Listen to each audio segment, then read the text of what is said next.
Tune into the final take with MK Mariner every Saturday on the Alcamba Times and experience extensive conversations on a variety of topics, including national and international headlines, breaking issues, and major developments in politics, business, innovation, science, and sports, along with inspiring stories and expert analysis to provide a comprehensive understanding of the news.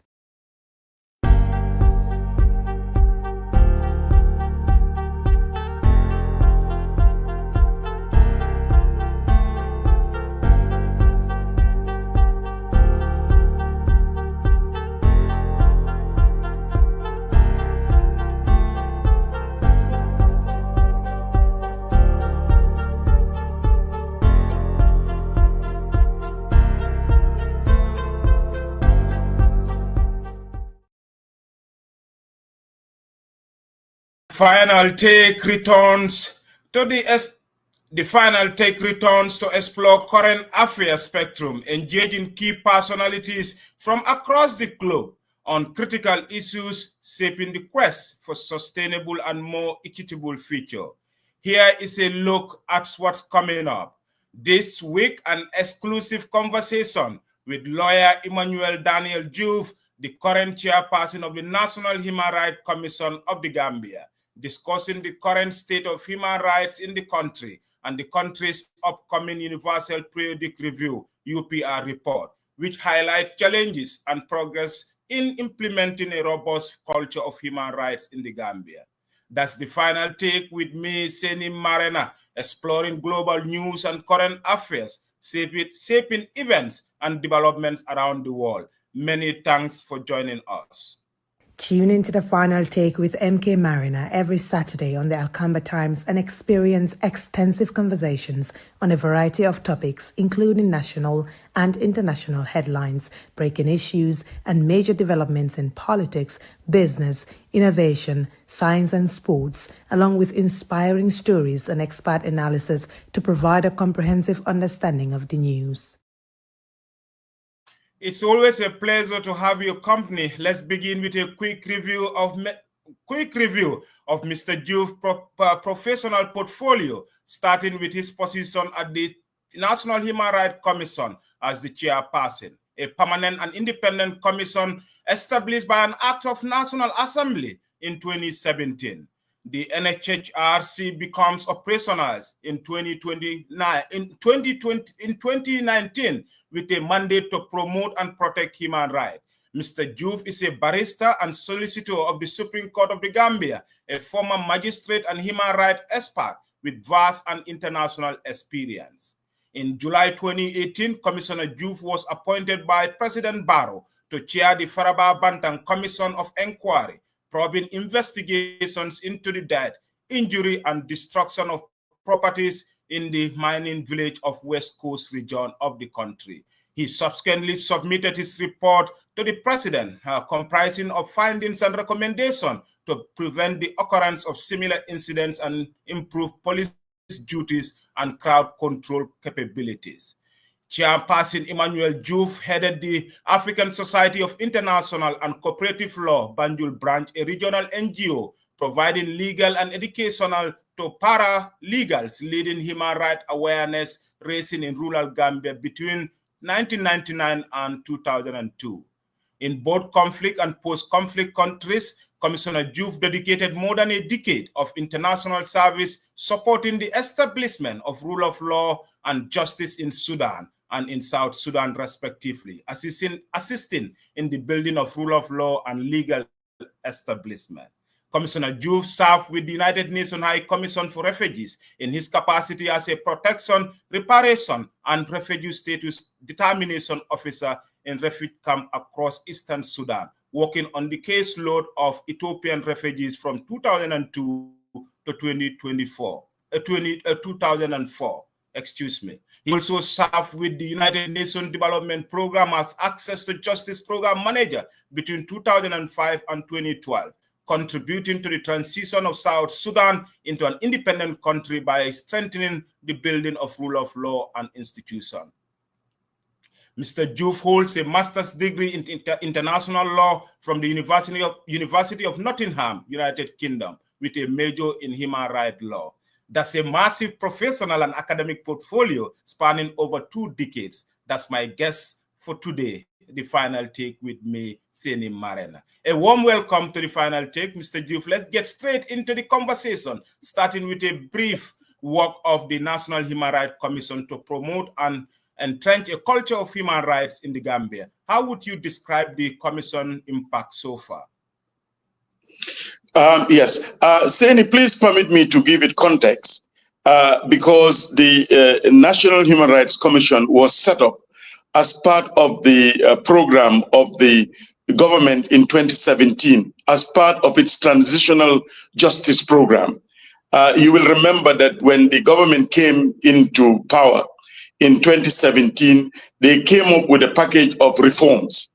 And one of it was the one that you were the communication director, which was the CRC, Constitutional Review Commission. And then you had also the Janneh Commission, if you remember. The Janneh Commission was one, although these were ad hoc commissions. And then we had the most celebrated commission, although it has concluded its work, is the Truth, Reconciliation and Reparation Commission. And then also you had the NHRC. The National Human Rights Commission came into being because of the, as I said, the transitional justice program of the government. Transitional justice programs happen in countries where there was, for example, a total breakdown of law and order, the civil war, or massive and systematic abuse of human rights. And this is what happened in the Gambia. So the government felt that in order to, that is why the never again mantra is very important. In order not to again go through the issues that we went through, the systematic human rights abuse, they must set in place certain institutions. And here comes the NHRC, which was established in 2017 by an act of the National Assembly. And in 2019, the 5 commissioners were sworn into office with a 5-year mandate, renewable only once. So the NHRC has a very broad mandate of promoting and protecting human rights in the country. And in doing so, it's been given vast powers to receive complaints, to investigate complaints, to monitor complaints, to consider complaints, and also provide remedial action. But also it serves as an advisory body to the government. It's given powers to conduct studies, publish manuals, publish guidelines, review laws. So basically the commission, but of course the commission also has quasi-judicial powers. It can sit as a tribunal to consider complaint and make recommendations which are enforceable. So again, just giving it context, this was felt necessary because of what we went through, and the international community especially advised the government that you need to come up with an independent human rights institution based on what is known as the UN Paris Principles. And that is what means that the commission has to be independent. The commissioners must be allowed to do their work. The state must give it enough resources to do its work, but also the commission can also mobilize its own resources. So, so in a nutshell, we came about because of the transitional justice program of the coalition government then. And since then, we have been in existence. It's an independent and permanent institution. And just to give it its independence, we do not come under any direct line ministry. Every year I report, my commission report to the National Assembly on the state of human rights, the status of human rights in the country. In other words, how we observe human rights, what were our findings, our observations, our recommendations, what needs to be done. So this is all compiled in a report yearly, and I submit that to the National Assembly. But I also submit, sorry. Go ahead. I wanted to ask you, you talk about how independent is the National Human Rights Commission, that you don't fall under the mandate or direct supervision of any government organization. So how do you ensure that your work is independently carried out without any due influence? Well, by abiding by our mandate. Our mandate is very clear, and this is what I'm also trying to explain. Our reporting line is the National Assembly, where we, of course, we work very closely with the Ministry of Justice. They are our natural ally. But I'm just trying to explain to you that we do not take directives from any line. Any ministry. So, and of course, if you've been following, our mandate also, another mandate that has been given to us is to monitor the implementation of the recommendations of the TRRC, the implementation itself that the government has agreed in their white paper to implement. So this we also monitor and also report to the National Assembly on the status of implementation of those recommendations. We will be talking about the Universal Periodic Review. This is another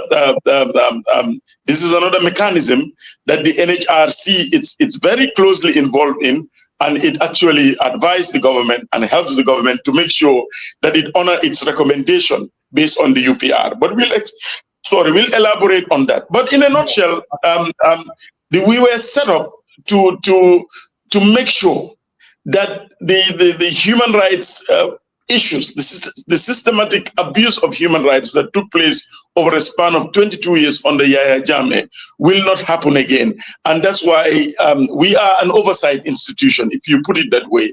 An oversight institution that has an advisory role, that can raise the red flag, that can advise the government, issues press release, make report to international bodies. So this is the function that has been given to the National Human Rights Commission, with the ultimate aim to make sure that duty bearers, that is the government, respect, protect, and fulfills the fundamental rights of its citizens. And we do so, as I said, by working very closely with the government. We have to. And it's important that we do. We are not civil society, but I will not say we are also mainstream government. We're a bridge between civil society and the government. Okay. Mr. Juve, how would you describe the commission impact so far, 5 years since the establishment of this permanent independent body? Mr. Marina, the commission has been able to, okay, you're asking me to paint my own lilies white.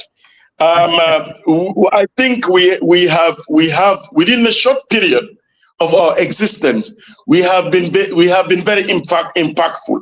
And I'm saying this, I'll go through the things that we do, but I'm not saying this because not only are we, or is the chairperson saying it, but the Global Alliance for National Human Rights Institutions, which is called the GANRI, based in Geneva, where also the UN sits, within 3 years of our existence, gave an accreditation of an A status to the National Human Rights Commission of the Gambia. And an A status, every institution, every country that has an NHRI or NHRC as they call them, is graded by the Global Alliance of National Human Rights Institution based in Geneva, which is an independent institution also affiliated to the UN. And they do so looking at a set of criteria. And the set of criteria involve whether we are effectively implementing our mandate. And they do this through rigorous testing. They go through serious checklists, even from the way, not only our mandate, our independence, the way we recruit staff, the way we get our resources, the way we interact with government, the publications that we have, the research we conduct. And they gave our newly formed NHRC within 3 years an A status. I always brag and say even Senegal, which has been existent for the last 15 years, currently has a B status. Just to tell you that even externally, we are seen as an institution that is serious. And I think really we take our mandate very seriously. And I say kudos also to the commissioners of the NHRC, who all came with a background of human rights and the commitment, and also the staff that we have. So we do awareness raising. If you follow the work of the NHRC, you'll find out in the area of promoting human rights, we are everywhere. Just last week, if you have been following, we had a national convergence with the vice president of the country giving the keynote address on the right to mental health, which is a problem in this country. Yeah. It is a big problem because, one, we do not have effective laws and policies, and yet mental health is a human right. We champion these causes. But also, if you have been, something that will be very dear to you would be the Constitution. You know that the government came up recently with a 2024 gazetted draft. And that has actually caused a lot of, if I use the word polarization, you people came up with position papers, it has evoked a lot of emotion. As an institution, using our mandate, which gives us the powers to confer and convene conferences of such a nature, we decided to bring in all the stakeholders, from political parties, civil society, government, everybody, to look at the draft and also do a comparative analysis of the 2020 draft. We had breakout session, and as I speak to you right now, by next week, we will publish the communique. This communique is going to the National Assembly members to tell them, yes, we had a 2020 draft. Yes, the government came up with the 2024 gazetted draft, which will be tabled. But this is what the people are saying, not just the NHRC. There was a convergence of over 100 people. And this is what the people are saying. A constitution is not just a legal document. It's not just a political document. Yes, it goes through a political process. But it's all the stakeholders are the citizenry of the country. And the NHRC, for example, took up this, this month. You would have seen us during the FGMC issue of when there was a private members bill trying to repeal the Women's Amendment Act, bringing back female genital mutilation. You saw us. We didn't even sit on the fence. We took, because this is a fundamental human right. And we went to the National Assembly. We even gave our position paper. We submitted it. And you will find that if you've been following our work, there is no area of civil and political rights. There is no area on economic, social, and cultural rights that the NHRC is not working in. Whether it is the right of people with disability, we have pushed for the government to have the Torture Act, which now in this country has been domesticated and it criminalizes torture. We, as I speak to you on Monday, we are rolling out, we have come up with a publication of modules on human rights, international humanitarian law, and SGBV, sexual and gender-based violence, for our security personnel. As you know, the TRRC has actually also mandated us to interrogate the training modules of our security forces and make sure that it's human rights compliant. I can actually spend, I think, the next 10, 15 minutes telling you. Absolutely, and we don't have much time, to dwell on all those things. But my key focus here is your recent consultation on the future of the draft constitution. So what is this?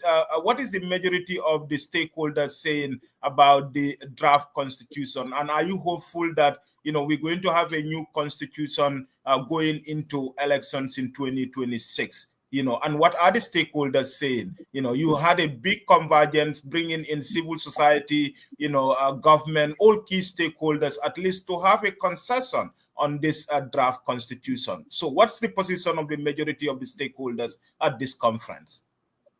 Okay. Mr. Moreno, you know that, as I've mentioned, when the draft came out, it kind of polarized. Again, constitutions will always do that. Not everybody will agree with all the provisions. But when it came out, I think one of the issues were that the stakeholders felt that in this particular draft, they were not consulted. I think that came out strongly, although the government said that, well, they had initial consultation. So everybody, if you remember, Tango said some came out with the bar, individual lawyers, different groups. So we said, okay, the best way is let's bring all the actors together and see what, and we put the 2020 draft, put the 2024 draft, and ask the people, what are the sticking points? And I tell you, it came out. People have actually come out and said All those who were there, the stakeholders. That's what I said. Don't be too much in a hurry. In the next 5-6 days, the communique will be made public. And it's very specific. We have decided to make it specific exactly what concerns the people, what they say was removed, which they believe should be put back. Now, the objective of what we're doing is this. You see, we had to learn from the 2020 process.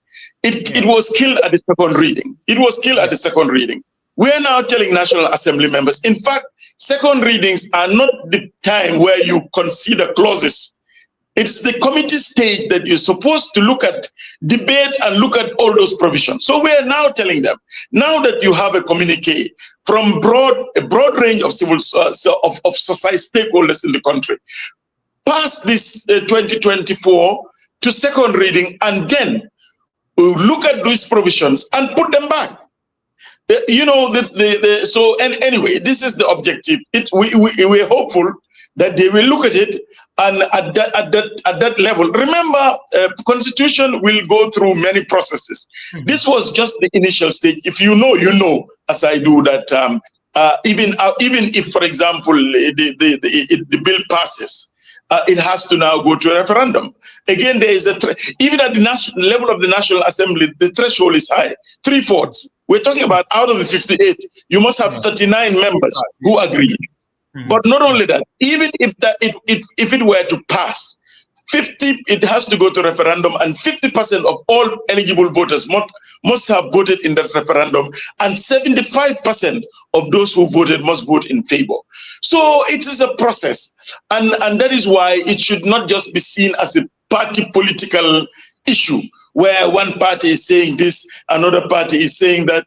So it is our job as NHRC to remind National Assembly members of their role, of their mandate. And this is what we're trying to do. We're refusing to just make this dead just because people don't agree with this provision or that provision. So you will, when we hand it over to the National Assembly members on Tuesday, it will be made public, and you will see exactly what is in those communiques. It's finely written, it's headed, what people want there.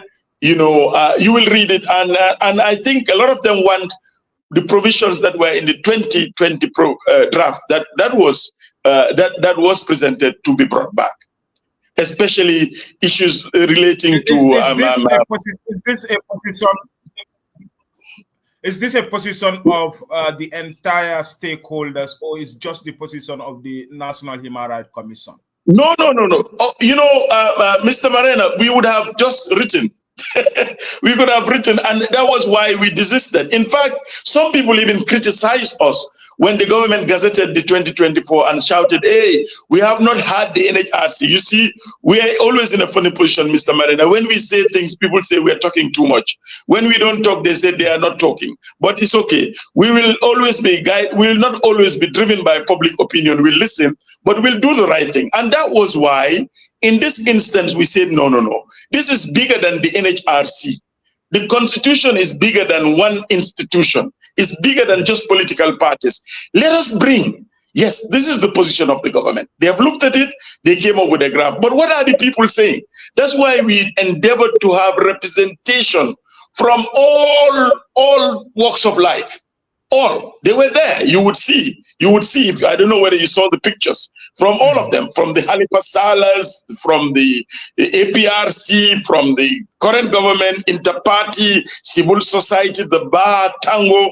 And so this is not a document of NHRC. We are just the convener.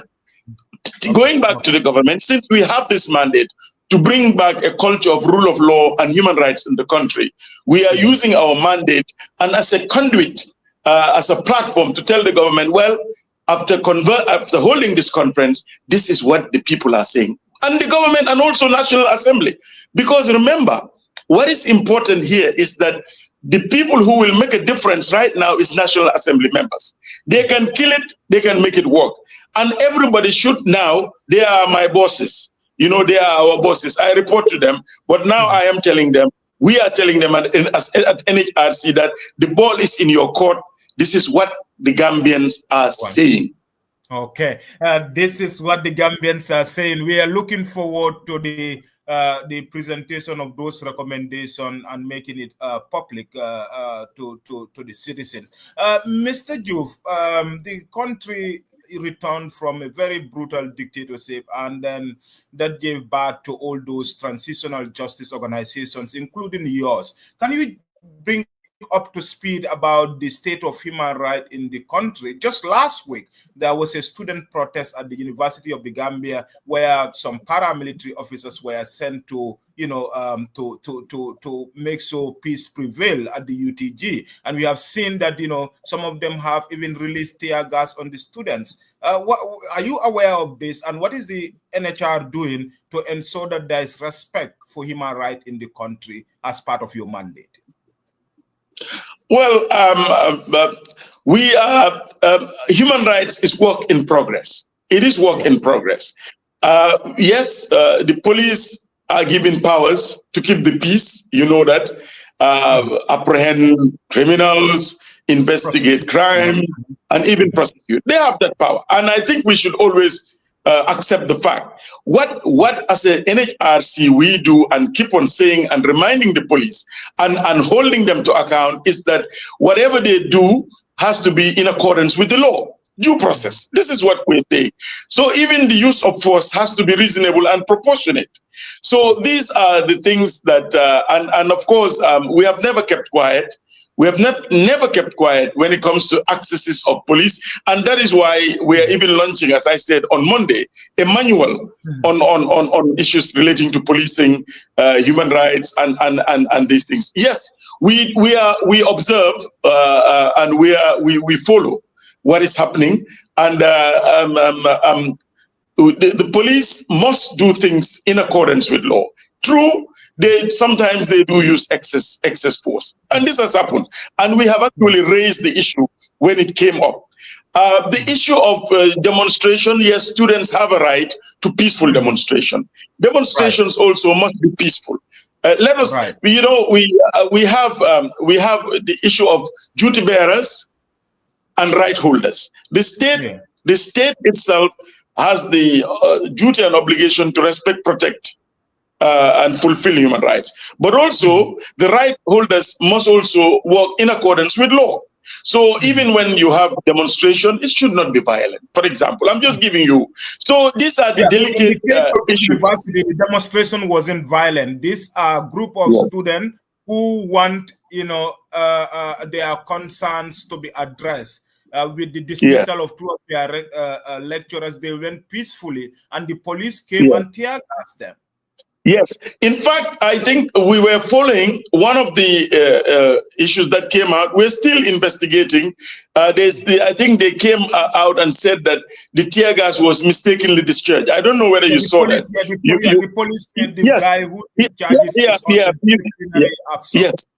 So we even had one of our investigators, because we as an institution have investigators who actually, we have been doing this. We've been investigating issues of human rights violation, and we're waiting for them to give us a report onto the veracity of what the police said happened, whether it was mistaken. But just for you to know that the National Human Rights Commission always is telling the police, whatever you do has to be in accordance with law. And the thing is, just to tell you why this is important, if you look at the TRRC, and this is what I have told the police and our security sector, if you look at the revelations of the TRRC, the perpetrators of the 22 years of dictatorship were the army and the police and the dreaded NIA. So that is why we are very concerned and that we need to have an effective security sector reform. This is not what Emmanuel Juve is saying, although when you say, they said, well, some of them, instead of doing the right thing, they'll say, well, they are anti-police. We can never be anti-police, because we know the value of having an efficient and effective police force. And we've always talked about the need for the police to be properly resourced and giving the due that they need for them to do their work effectively. But that notwithstanding, let us be very honest that the revelations of the TRRC showed what the brutality that was meted to the general population. I don't want to cut you short, but it seems that the police are not learning from what happens during the 22 years of Jammeh's dictatorship, looking at testimonies and evidence from the Truth Commission. So this is why it seems that there is still a mistrust between the citizens and the police. And here comes the Human Rights Commission playing a key role to ensure that the police respect the law and they are held accountable. Yes, and we will not stop doing it. We continue. And if you read our 2023 report, we came out strongly to talk about sometimes the non-cooperation of the police. This has happened, and we've raised it to the level of the National Assembly. And the police must. You see, this is why we need an effective security sector reform, the vetting of the police. Now we have the Banning of Public Officers Act, which those who are named in the TRRC now, there is an act which talks about vetting them and then removing them from the system. So these are important things, because all habits usually die hard. So the police there has been some reform. And I cannot really say that we're going through the same. It's not the same as it was before, but that is not an excuse. We need to move ahead, and this is where we are. And there's a lot of work that still needs to be done in that area. There is still a lot of work that needs to be done in that area. And in fact, next week, for 3 days, we are. The Gambia now has a law which criminalizes torture. It criminalizes. It's not just like in the Constitution, where you can sue and get civil remedies.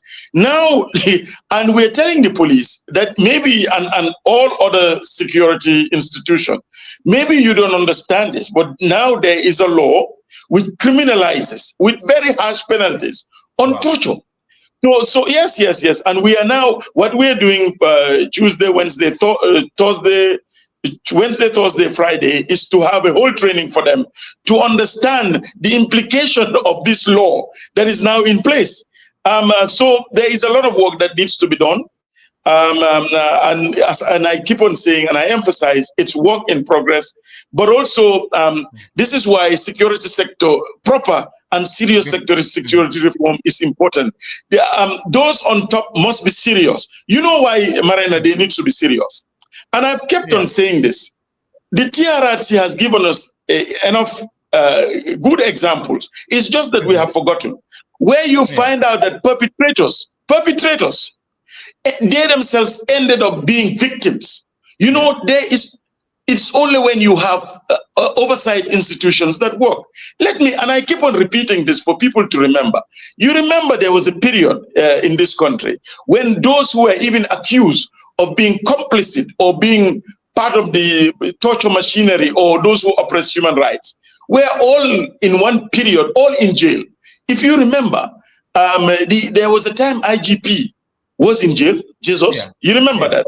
There was a time when you had the Solicitor General was in jail. There was a time you had the Minister of Justice who was in jail. And those people were sometimes defending the system. The head of the civil service was in jail. And who else? I could just name for you a whole, and so what I'm trying to say is that I could be Mr. Chairman today. You can be IGP. You can be IGP tomorrow, but these are just titles. When the system fails, you can be victims. You yourself can be victim. Well, the CDS, Lang Tombong, was he not in jail as well? He almost went to the gallows. He was being sentenced to death. So if Gambians do not understand the importance of human rights, and here we will have to, not just civil and political rights, economic, social rights. So that was why people even talk about the Janneh Commission.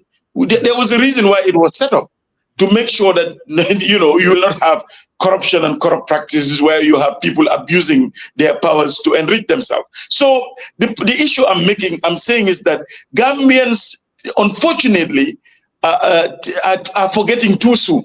So anybody who's in a position of power, and look at all the powers now, I'm telling you, all of them, Just look at those who are today there are people who are manning these positions. They either were sacked from their jobs during Jame, if they're still there, some were in prison.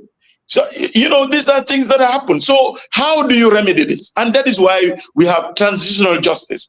And Gambians must understand. And here I'm talking even to members of the executive and everybody. The reason why we say transitional justice is to make sure that it will not happen again, never again. If we keep on doing the same thing, if you repeat the same mistakes, you will have another TRRC. You will have, in the long run, you will have maybe a police force, a military force that will again start suppressing the freedom of the people. Do we want that? Of course, no, we don't want that. So that is why institutions like the NHRC are important. You see, and that is why I said you cannot talk about human rights and the NHRC without anchoring it to the transitional justice. When we came, people called us very funny names. There are some who even called us that they are fighting for Eurocentric gay rights. Yeah. And we even, you remember there was a period, our institution even saved those when they were arrested, those who were abusing us. Others were talking about, you know, when you have this, when it's a predominantly Muslim country, why do you need this? When the NIA was torturing and killing people, they had a big mosque and they were praying. Some of them were going to church. So let us stop this hypocrisy about religion and all these things and do the right thing. And I think that's why it's important. And that's why, Mr. Marina, I need to anchor this in a TJ process. The Gambia was tested for 20 years. We went through systematic fundamental rights abuse. It's now, I thought, were you not even in exile, Mr. Marina? Yeah. You ran away. You ran away. You know how beautiful it is to stay in your country. Do you want to run away again, or do you want your uncles? Or when you talk, I remember when I used to come, when I speak, my wife will, because I have a very loud voice and I'm a very loud person. My wife will close the windows because some of our neighbors were diehard APRC. And so I'm just saying, we do not want that. We have tasted it. We don't want it. Also, we do not want a lawless society. People always say, yes, you see, again, this is why I'm saying we are in a funny position. NHRC. When crime goes up, they said, it's because of human rights. Yeah. Human rights does not, none of us support crime. People must obey the law, and I will say that 300 times.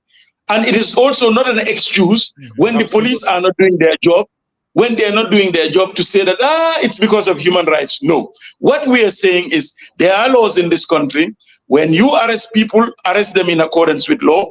When the law says that you have to bring them before a court of law within 72 hours, bring them before a court of law. When the law says that you're not supposed to torture anybody, don't torture. We're telling the general public also, do not use violence. There are grievances, use the courts. Whether you are a student or not, if you have a grievance as well, okay, peacefully demonstrate, but you don't also have a right. And Gambians must understand, whether you are UDP, NPP, and you know Gambians are funny. We see them when they change hats. They can be our enemy today. When they change hats, they are our friends because they have cross-carpeted. That's why, as I said, what the commission says, you know, Mr. Marina, I have to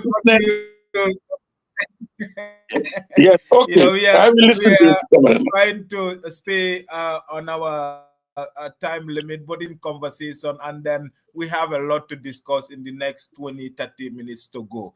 Mr. Juve, you know, human right is key, and then it's been like 3 years, you know, or more since the submission of the government, submission of the recommendation of the TRRC, the white paper, recommending that those who commit hideous human rights abuses must be, you know, taken out of the system.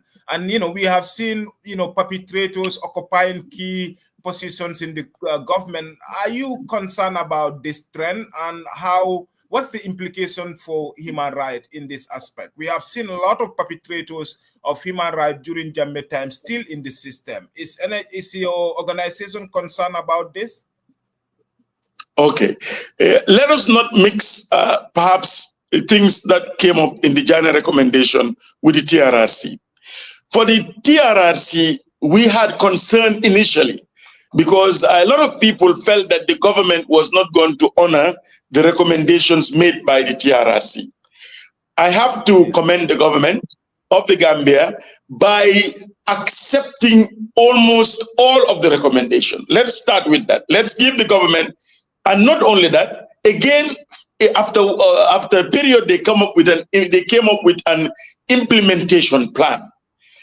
Again, the government has come up with an implementation plan saying how they're going to implement the recommendations of the TRRC. If you look at, there were about 17 themes.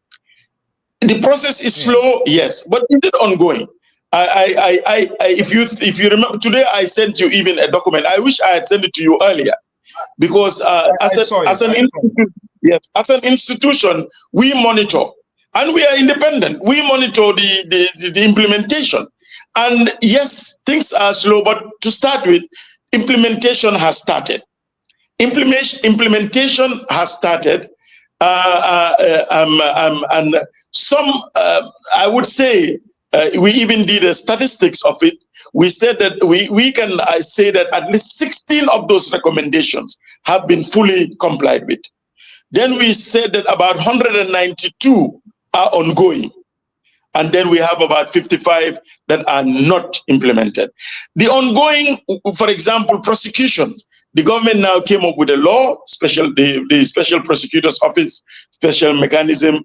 And as you know, there's some back and forth about having a hybrid court there in negotiations with ECOWAS in order to prosecute those that have been named. Prosecution takes time. That's not only in Gambia. This is a process. It's take time. Now they have also come up with the Reparation Act. Again, we say kudos to them. In fact, they are in the process of having reparation commissioners. They've come up with that. Finally, one of the things that we're very worried about, which you are also talking about, was the banning of persons. Banning. So the government finally came up with an act banning people from holding those that the TRRC said should not hold office. Have been banned. And in fact, we have just been doing a checklist of those that have been named. Some have passed, for example, the former Director General of Prisons. Some have passed. Some have been now sent on administrative leave, most of them. So that is working. But yes, you are right. People were concerned that they're seeing them wearing uniform. The other thing that people are concerned about, let's be honest, they say that there are people who are named. They are still going around in the streets. But of course, prosecution has also not started. I think where the government maybe is failing is to communicate to the people what they are doing. They're doing something, they're doing a lot of things, but if you do not communicate with the people, for example, they have set up a task force on enforced disappearance, but a lot of people don't know that. And what is that doing? They have also set up a task force on archiving those materials from the TRRC. Again, a lot of people don't know that. So the government needs to come out. Yes, I'm not saying everything is, but there is progress. And if you read our report, you could see that there is some progress, but there is also a lot of work that needs to be done. Even reform of the laws. There are things that they told they were supposed to do that they have not done that. Remember, there were 17 themes. 17 themes in that.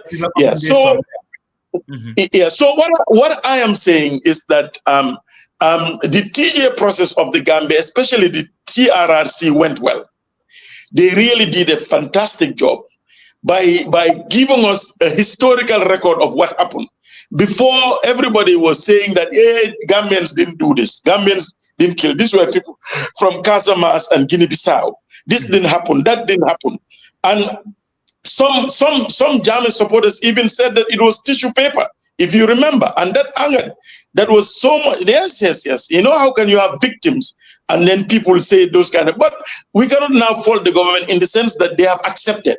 The fact that the government has accepted, I think, and the fact that they even came up with a white paper and an implementation. Yes, but then again, that's why you have victims. You have the NHRC that needs to push the government. The government must. There's a slow implementation, Mr. Juve, of this recommendation, and this has raised a lot of concerns among human rights advocates that there is a lack of political will from the government to ensure that these recommendations are implemented to the fullest. Yeah. Okay. What I would say, and I'm saying this not to support the government, because what we did as an institution also was to go to South Africa. I went with the team of Gambians, including civil society, to see the process in South Africa, how things went, because we wanted to make sure that we didn't reinvent the wheel, so that things will be done properly. And what we discovered, at least the period we went, we discovered that based on comparative analysis, yes, we were slow, but we had taken up the government, with the support of the donors, are trying. The fact that they even have a special advisor, you will probably know her, Ida Person, who used to work for the, and since she assumed that role, things have been moving. I must tell you, it started very slowly, extremely slowly. But as I speak to you now, things are picking up. Prosecution will take time, because you must set the processes, and you know, the prosecutor has to be, but all these things are in progress. But the thing is, yes, I will not say it's not slow, but what I would say is I have seen some political commitment. Whether that political commitment, where it's coming from, but I know people are putting pressure. Gambians want this to be done. The international community is pushing the government, and the government is responding. And I think what we need to do is to encourage the government and tell them to speed up, And don't worry, the NHRC, just to tell you now that you can even go to our website to see real life, to tell you, you can actually go to see how the government is doing. We now have a monitoring tool online. This is just for Gambians to know what is. Yes, we have that, and I believe as of next year you will see more progress as the special advisor settles in. So these things are. But yes, I agree. The government needs to do more. But you see, my worry is where the government is not doing more. If I'm going to be honest, is in legal reforms and institutional reform. And this is the issue that you've mentioned. The reason why TJ processes fail in most countries, we've looked at Tunisia. I was invited in Tunisia, and we discovered that the reason why Tunisia failed was that they didn't have an effective security sector reform. Those who were perpetrators were able to get back into the system. You need system change in the whole process, and you must have people who actually believe in accountability. You must have people who don't cover up.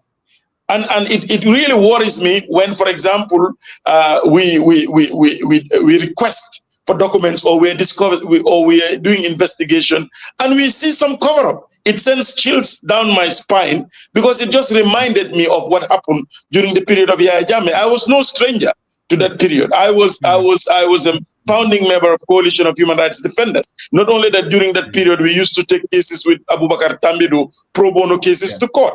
So where we need to work hard, and we need to be very, very, very vigilant and strong, is in the area of security sector reform. We need security in the country. Don't get me wrong. And everybody must abide by the laws, but also those who are given the powers must do so in accordance with law. Absolutely. Mr. Juve, thank you very much for that comprehensive analysis of the transitional justice system. Now let's take another question. The Gambia received 324 recommendations in the first two cycles of the UPR, and 161 of these submissions were accepted within an acceptable rate of 50%. How would effective UPR engagement help to expand the country's human rights environment? Okay. In fact, you are reading I think that was the second quarter. Yeah. The third quarter, where the third review of the Gambia, rather, was done in 2019. Yes. We were just set up. So that particular review was kind of good for the Gambia, because this was the time that we just had a new government, and the NHRC was even set up. But maybe let me give context so that people will understand, since many people are listening and they may not understand what UPR. Otherwise, we'll just be talking about. Give us a background of the UPR. The Universal Periodic Review the Human Rights Council, UN Human Rights Council, review the human rights records of every country in the world, every 4.5 years. Every country, doesn't matter whether you're powerful, whether you are Israel, whether you are America, whether you are Gambia, everybody goes through a review. So this is important that we say. So every cycle, it takes about 4.5 to 5 years. A country is reviewed. So Gambia was reviewed in 2019. When a country is reviewed, the country comes before the Human Rights Council, and it will come with a report. The government would have been given recommendation, the previous review, on things they need to do. Yes, and they will have to come back to say, okay. And so let me now give you. In 2019, the government was given 222 recommendations were made. Yeah. The government agreed to 207. Yes. So we are again going back in January, 21st of January, where the Gambia will be before the whole world to tell them in November 2019, we made a commitment that we have agreed with 207 recommendations. And then the Gambia now will go through those, and they will be judged by whether they have actually done so. But before the review, the stakeholders like us, NHRC, we have already sent now our report to see whether the Gambia. Yeah, because I remember there was a pre-review conference in Geneva 2 weeks ago where NHR, Solo Standing Foundation, and other civil society gather to submit reports. Yes, that is the pre-review. So, but the review will be done. We will be there. NHRC will definitely be there. The government will be there. Minister of Justice and its team, they will be there to now defend the records. Our report also has gone. So, but you see, what we did as an institution, our job is not to embarrass the government. What we did up 2 years ago, we even reminded the government that they were slow on some of those recommendations. Let them step up because the time is coming. You know, we have been doing that, telling the government, you see, on women's rights, you have not done this. On, for example, the government will proudly, for example, mention the Torture Act. We've told them, make sure you domesticate this. The government will proudly talk about the Disability Act because it's now domesticated. They will talk about, I am sure they will talk about how they fought hard to make sure that FGMC, the female genital mutilation, has not been reversed. So okay, the point is that the NHRC has a report which I have just sent to you, which says which lists some of the recommendations that the government was supposed to do. Some they have done, some they have done partially, and some they have not done at all. Some they have done, some they have done partially, and some they have not done. So the government of the Gambia will now go before the whole world to tell them. So if they have not, for example, implemented one of those recommendations, they will tell the UN why. Maybe because of its resources. Maybe they didn't have the technical capacity. And you know, that is the beauty of the UPR. They will also give you the chance to say, okay, we failed here. The reason why we failed is X, Y, and Z.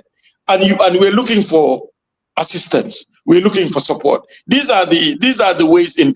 And one of the things that the Gambia will boast about, I will tell you, is that they have adopted the report of the TRRC in a white paper, and they have started implementation. Because in 2019, I remember one of the things the UN told them is that you are going through a TRRC process, but make sure when that process finishes, you will implement that recommendation.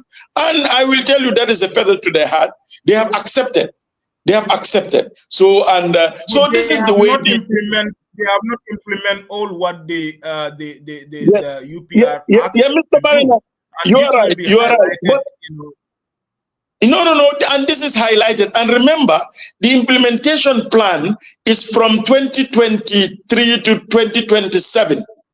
They have a plan. That's what I'm saying now. The government finally came up with an implementation plan. For example, prosecution, you cannot implement it right now. You must have the laws. You must have the judges. You must then go and arrest. If you need to do extradition. So I'm just saying that there's not all of them. In the TRRC, there is what some of the things we call the low-hanging fruits. You can do it now. Some of them, you must show that the process has started. But the government has an implementation plan. So maybe by the time we go through the next review, or in the next year, if you ask me, where are we, Mr. Juve, with your monitoring? I will tell you where, Mr. Marena, this government has now failed, because by 2025, they were supposed to reach here, and they have not reached. So let's give them the benefit of the doubt right now. But what they need to do is to communicate. But there's a lot of work that the government needs to do, even in areas, for example, in the media, in the area of, for example, they will talk about having an anti-corruption. I'm just saying the things that the government will boast about. For example, also the ATI, access to information. Having said that, the government is dragging its feet in not repealing the laws relating to the Public Order Act, for example. These are areas. What about criminalizing sedition, seditious libel? So there are areas that the government has failed, and they will have to explain. But the UPR is a good process. You know why? It makes the government, if you know you're going to report and you're going to face the whole world, you will quickly start getting your act together. You see, no government, America, everybody, nobody wants to be seen as not being complying with human rights. And that's the beauty of it. And the beauty of the UPR is that it's not just the government report. They look at civil society report, and they look at report of the National Human Rights Institution. So it is good.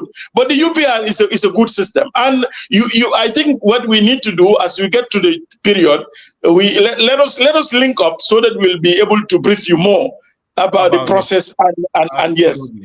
Absolutely. Thank you very much for that analysis. That's Emmanuel Juve, the chairperson of the National Human Rights Commission, speaking to me live from Banjul. For those joining us, this is the final take with me, Seni Marena, from our virtual studios here in Washington. Many thanks. My next question is, Mr. Juve, there has been rise in hate speech in the Gambia. And I believe the National Human Rights Commission has been working on how to, raise awareness on this particular subject ahead of the elections. Can you give us any specific instances where you investigated a hate speech and then, hold those people accountable? Because a lot of people were like National Human Rights Council, has not been issuing statement about particular hate speech made by particular politicians, over the period. Do you investigate, or if there is any case of hate speech that you have addressed over the years? Yes, we have addressed issues of hate speech. Some of us you saw in the way of press release. Some of it was directed straight to the individual making it.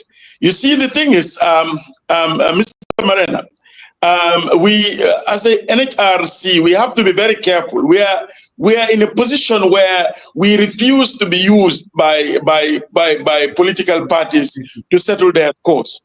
Once we start doing that, we will lose our relevance. When we feel that the head of state made certain statements, we directed it straight at him and tell him, especially when there was a period, he made certain disparaging remarks. We wrote to him, especially when it came to saying that he will issue statement to the IGP to arrest people, even if the courts release issue, and also the statement about the issue of yes, and we addressed that. And if I tell you, just for you to know, and those listening, we settled many things within than outside. If I just tell you that 3-4 weeks ago, when His Excellency was in Mankamakunda, I drove with a commissioner Commissioner Lee, who is our commissioner responsible for alternative dispute resolution, to raise certain concerns relating to the journalists. But you see, we didn't issue a press release on that. We went because we also discovered. Oh yeah, I wanted to say that because journalists have been arrested and the National Human. Oh yeah, no, but now I'm just telling you, we had a closed door meeting. We had a closed door meeting with His Excellency. I'm not trying to get all the. We are not saying we get all the glory. Because few days after it was dropped, among other things, other people came in the negotiation. But we do a lot of, as I tell you, we do a lot of advice and also directing it straight, meeting closed doors, explaining to the government and the members of the executive the role that they play, that it is their duty to protect, respect, and fulfill. That we do a lot. I know people will always, that's what I tell you. Even with the constitution, people said, hey, they have gazetted. We have not had anything from them, these people. And then we came up with a convergence because we felt we were more impactful if we bring everybody together. That's why I tell you, we listen to public opinion. But if we're driven by what everybody says, then we'll never do our work. So I think we are mature enough to take criticism and let it flow and do the right thing. Because one of the things that we will refuse to be, we will not, I don't know whether you have been following. There was a period they even did a Photoshop of me holding a mic for Lawyer Dabo. And they said that now I'm the mouthpiece of the opposition. You see, these things happen. And there was your work is very critical, and sometimes, but it's okay. But I think I have, now I laugh when I say these things. I don't no longer get upset because I understand it goes with the job. It goes with the job. But I think what we need to do is people must understand down the line that we're independent. And then we are not party political. We talk to everybody. I can take with my commissioners, we can go and talk to Lawyer Dabo if we feel that he has said things he has not supposed to say or he has done something. By the same token, we'll go and see His Excellency the President. We will go and see the Minister of Justice, and we do that. And the Minister of Gender, and said, we think you are sleeping on this. We think that you should do X, Y, and Z. And that is the way we need to operate. Our job is not to antagonize, but our job is to speak the truth so that all doors will be open. Civil society is happy with us sometimes. Sometimes they want us to hold placards with them. But we cannot hold placard. We will advise the government and tell the government, based on section whatever, based on your obligation, under the UPR recommendations that you have accepted, you need to remove this. We do that, and we do that fearlessly. And I'm sure people will know. And sometimes I'll tell you, we know the government is not happy, like civil society is not happy, like maybe the opposition is not happy. Absolutely. Hey, but it shows that we're doing a good thing. Because some people accuse. Yeah, some people accuse your organization of being biased towards oppositions because they will be like, anytime a hate speech comes from an opposition, you will jump and issue a statement. But when it comes from the government or the ruling party, it takes time before you react to that. But I'm glad that you made it clear that there are instances you go and talk to these stakeholders without the public knowing or the media. And I think it's important for you also to report back to the public as an independent institution so that people can know what you are doing off and online. Yes, and Mr. Marina, just to tell you, we have made many charges to be dropped, even from the time of Mahmoud, who was a very cooperative IGP. We will go indoors and tell him why we feel, even if he had some modicum of evidence, why we felt that in an emerging democracy, that was not the good light. We do a lot of these things. But of course, we can't tell everybody. Some of the things are done underground, and they need to be so that we can get results, especially when we feel that people might be embarrassed. I remember when the radio stations were closed, King FM, the Pamo, remember caring. It was then the time of Batambidu. We had a closed door meeting in our office. The next day, everybody boasted, the government warned them. They also said what they said. But our desired outcome was to make sure that those radio stations were open and freedom of expression was protected. And we'll continue to do that, despite all the challenges. But just to tell you, human rights is work in progress. The government still needs to do a lot of work. They still need to our society also need to understand, it's both horizontal and what vertical. When you have even people talking, saying, wishing Ahmadiyya's death, sometimes these things even come from our own people. I'm just telling you that it's not just the government. We have a society that hate speech. When you talk about hate speech, it's not only political. You see the amount of hate speech that is spewed out today based on either tribal bigotry, religious bigotry. So we have a lot of work to do. That's what I'm saying. It's horizontal, vertical, and it's work in progress. But we will do our work. We'll raise awareness. We will continue to work and abide by our mandate to make sure that we bring back a culture of rule of law and human rights in the country. This we will do.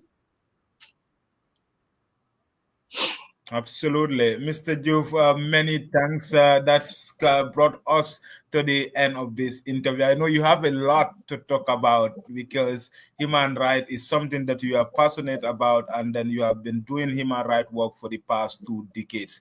Many thanks for joining us. And finally, what's your message to Gambians with regards to the situation of human rights? What should they do if they feel that their rights are violated? Because I believe you have a mandate to promote and protect in your final statement, your message to Gambians in terms of human rights. Yeah, well, to start with, we have an open door policy.